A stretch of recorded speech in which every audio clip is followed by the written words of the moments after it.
Assalamu alaikum dear students.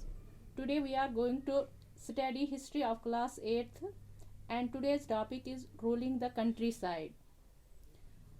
तो इससे पहले हम टॉपिक पे जाए पहले हम देखेंगे कि ये रूलिंग द कंट्री साइड क्या होता है. डियर स्टूडेंट्स, आप सभी जानते हैं कि जब east India company India I तो सबसे पहले उन्होंने जो अपनी बस्तियां अपना क़याम जो किया वो टाउनों में किया, सिटियों में किया. तो उन्होंने अपनी बस्तियां शहरों में बसाई या कस्बों में बसाई. तो जो आज का हमारा टॉपिक है वो ruling the country side. Ruling the country side ये होता है कि ये अब गाँव की तरफ बढ़ने लगे. कौन? ईस्ट इंडिया कंपनी वाले गाँव की तरफ बढ़ने लगे. यानी इन्होंने अब सोचा कि अब हमने कवर किया, अब हमने पैर जमाए सिटियों में या टाउनों में हमने पैर जमाए, अब हम जाएंगे गाँव की तरफ. इसी को कहते हैं रूलिंग द कंट्री साइड. अब हम इस चैप्टर में पढ़ेंगे कि इन्होंने जब वो गाँव में गए तो इन्होंने क्या किया गाँव में, कैसा ये रोल किया, उधर कौन से मेथड्स उधर किए या रेवेन्यू किस तरह इन्होंने कलेक्ट किया, क्या क्या किया, आज हम यही पढ़ने जा रहे हैं. तो शुरू करते हैं.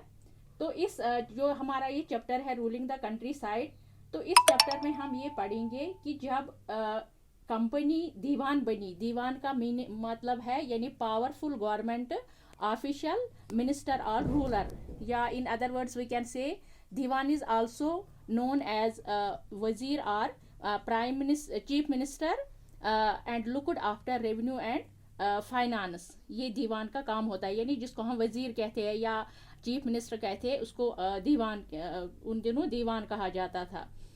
तो जब ईस्ट इंडिया कंपनी वाले दीवान बने, यानी जब दीवान बने तो उसने कौन से नए मेथड्स शुरू किए, कौन से नए मेथड्स उन्होंने बनाए, किस लिए? रेवेन्यू को जनरेट करने के लिए ईस्ट इंडिया कंपनी वालों ने कौन से, जब वो गाँव में गए तो उन्होंने वहाँ गाँव में पहले क्या किया, यानी कौन से ऐसे उन्होंने इकदामात उठाए, कौन से ऐसे उन्होंने कदम उठाए कि उनको सिर्फ रेवेन्यू जनरेट करना था, रेवेन्यू हासिल करना था, यानी पैसे हासिल करने थे वहाँ से.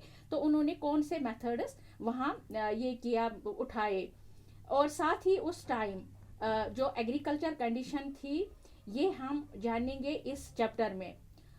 तो शुरू करते हैं हम. अब इस चैप्टर की तरफ हम आएंगे कि जब 12 यानी 12 अगस्त 1765, 12 अगस्त 1765 में ईस्ट इंडिया कंपनी जब दीवान बनी. तो ईस्ट इंडिया कंपनी कब दीवान बनी, यानी वो पावरफुल गवर्नमेंट ऑफिशियल या चीफ मिनिस्टर या जिसको हम कहते हैं वजीर कब बने? 12 अगस्त 1765 में. तो जब ये दीवान बने, आपको याद होगा कि प्रीवियस चैप्टर में जो हमारा सेकंड चैप्टर था उसमें हमने पढ़ा था कि जब बैटल ऑफ बक्सर, यानी बैटल ऑफ बक्सर हुई थी. तो वो बैटल ऑफ बक्सर कब हुई थी? 1764 में. पहले हम ये जानेंगे कि ये बक्सर क्या, बैटल आपको पता है बैटल लड़ाई होती है, तो बक्सर क्या है?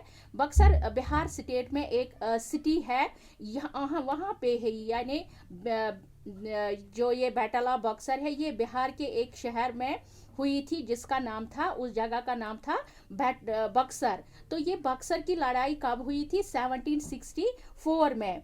तो इस बैटल में, तो इस लड़ाई में जो कि बक्सर, बैटल ऑफ बक्सर जो कि बक्सर में हुई थी 22 अक्टूबर 1764, यानी 22 अक्टूबर 1764 ईस्वी में ये लड़ाई हुई. तो ये लड़ाई किस किस के दरमियान हुई? ये लड़ाई ईस्ट इंडियंस और ईस्ट इंडिया कंपनी के दरमियान हुई.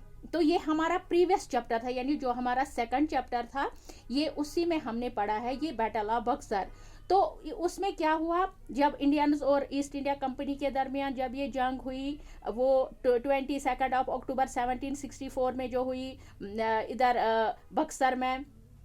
तो उसमें जो थे उन दिनों, उसमें एक था मीर कासिम था उसका नाम, और थे ब्रिटिशर्स. तो जाहिर सी बात है उसमें किसकी विक्ट्री हुई? उसमें इसकी ब्रिटिशर्स की विक्ट्री हुई, यानी ब्रिटिशर्स की फतह हुई, उसमें ब्रिटिशरों ने जीता. तो जैसे ही उन्होंने ये लड़ाई जीती तो उसमें क्या हुआ? 1765 में इनको दीवान बना दिया गया। किनको?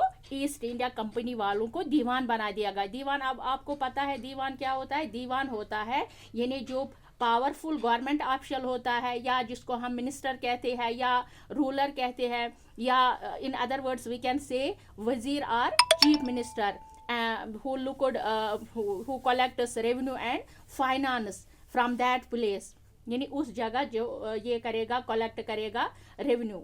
तो इनको बना दिया गया कब? 1765 में इनको दीवान बना दिया गया। कहाँ का दीवान बना दिया गया? बंगाल का। तो जो हमारी बुक है उसमें एक पिक्चर दी गई है, उस पिक्चर में ये सारा दिखाया गया है जब इनको दीवान बना दिया गया। तो उन दिनों जो कि शाह आलम सेकंड थे, वो उसने सारे, अब जब इन्होंने जंग जीता, मीर कासिम ने हारा, तो उस जो लोग लीगल डॉक्यूमेंट्स थे वो उसने सारे हैंड ओवर किए थे। किसको? उन दिनों ब्रिटिशर्स में एक था, उसका नाम था रॉबर्ट क्लर्क था उसका नाम। तो वो सारे उसको दिए और उनको दीवानगी मिली, यानी वो एडमिनिस्ट्रेटर बने। कहाँ के? बंगाल के एडमिनिस्ट्रेटर बन गए ईस्ट इंडिया कंपनी वाले। तो ये था आज का हमारा ये टॉपिक। इंशाल्लाह कल हम इससे आगे पढ़ेंगे। खुदा हाफिज।